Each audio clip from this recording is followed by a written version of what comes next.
We have lost the fight against climate change as set out by the UN 30 years ago. We will see 1.5 degrees warming now. We have to prepare. We're going to need a resilience transition as well as a low-carbon transition. Amongst global investors, the future is now certain. It will be green, it will be low carbon, it will need to be resilient to reduce risk to portfolios. The only question amongst international investors is the speed and who will succeed and who will be negatively impacted. That gives you a clue about the signals that we need to send to the global investor community from ASEAN countries. That's the first point. The second point is that it's clear also amongst the international investor community that these learnings mean there is a tsunami of change coming through. There is a vast wave. We see the beginnings in the drastic continued price reduction amongst renewable energy technologies, where Republican counties in the US are putting in solar and killing their gas plants purely on cost. And that's just the US. Everywhere around the world, fossil fuels are unfortunately not competitive, or fortunately for the planet, not actually competitive before unless there is government propping up of energy systems. That's a change that's underway. Electric vehicles, we expect to see the fossil fuel-based electric vehicle industry disappear at an extraordinary pace, in the same way as we saw the introduction of vehicles displace horses between 1900 and 1910. 10 short years, the world changed. It's going to be the same with cars. We see policy changes affecting portfolios coming through. The IRA in the US, from Dave Turk's team, is having profound changes, impacts on the US economy. Sometimes not so good for other economies, as we see capital being sucked into the US because of the massive incentives. The carbon border adjustment mechanism in Europe is going to have enormous impact on global trade flows. Opportunity here.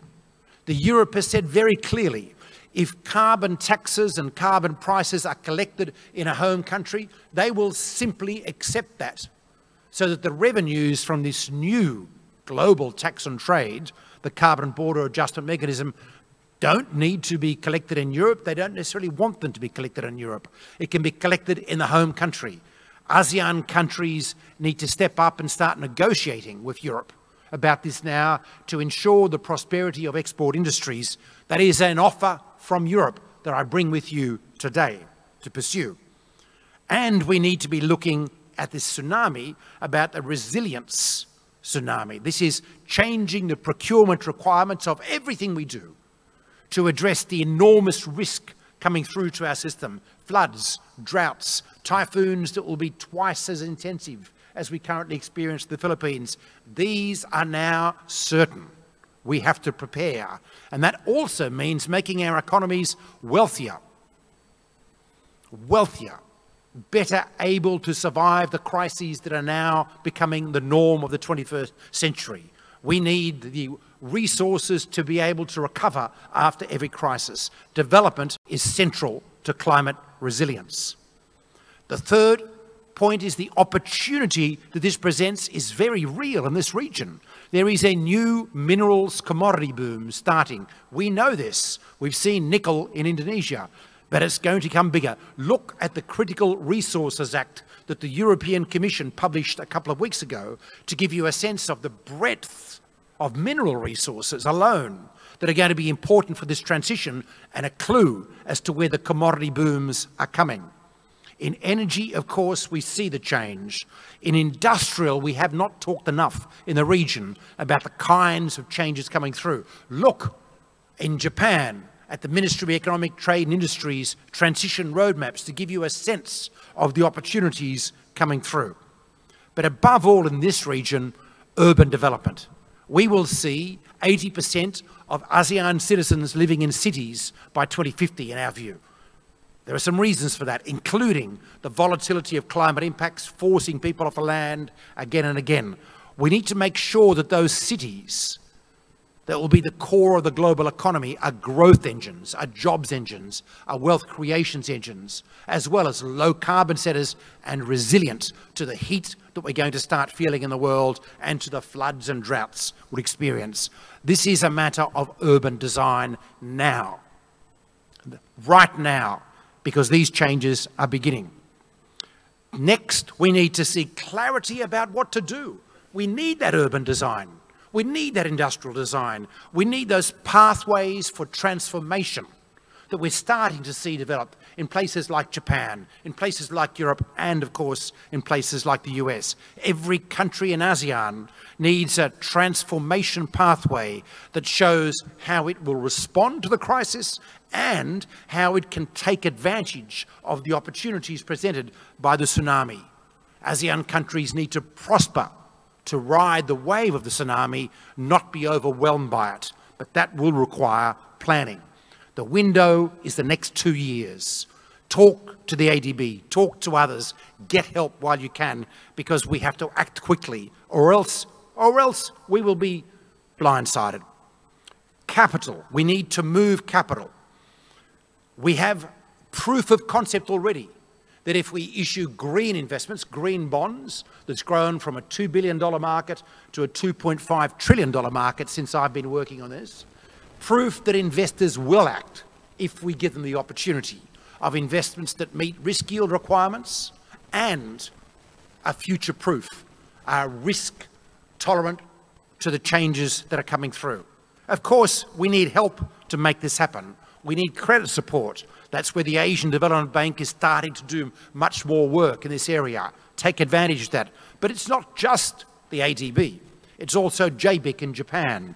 It's the ASEAN Investment Infrastructure Bank and other institutions are understanding that their job is to provide credit support for the transition to make sure that investment capital will flow. Talk to them, ask them, get help. Investors are changing their investor allocation. They are absolutely allocating more to transition. If you're interested in this afternoon's session on opportunities in transition, we'll have an unheard of bank called Bank Norinchukin from Japan join the session. They are the second largest fixed income investor in Japan, an $850 billion fund. They are now wanting to shift to transition and green investments, including in ASEAN. More and more actors are coming to the table with appetite for these kinds of investments. We need special vehicles. In this region, we need to be thinking about directing capital to cities, to mid-level cities especially, municipal finance authorities, supported by the Asian Development Bank and others, other kinds of vehicles we have to create quickly. It's an extraordinary job we have to do. Clarity, capital and capability is what we need to work on now, the 3 Cs. Above all, we need aggressive government signalling about the ambition that we need to pursue in response to what the global community has said we need to do. Here, in this room, last year, at the G20 meeting, G20 nations committed to a 1.5 degree target. Yes, we'll go over, but we've got to try and get it down. That sets the boundaries for what we need to do. Taxonomies, for example, which are guidelines for what to do, now need to be consistent with 1.5 degrees. We need to flesh out the pathways. That's government's job. In the meantime, we are blessed because in this room, we have the privilege of acting. We have the privilege of opportunities to act. It's an enormous task. We are about to transform our global economy and our global society. We are about to create a world of low carbon, of resilience, but of equity. Because we don't get resilience unless we get greater equity. We need wealth creation everywhere. The fusion of development and climate goals is what this is about. Capital understands this. Capital is ready to move. We just need to make sure that we give them the offerings that will allow them to move. Thank you.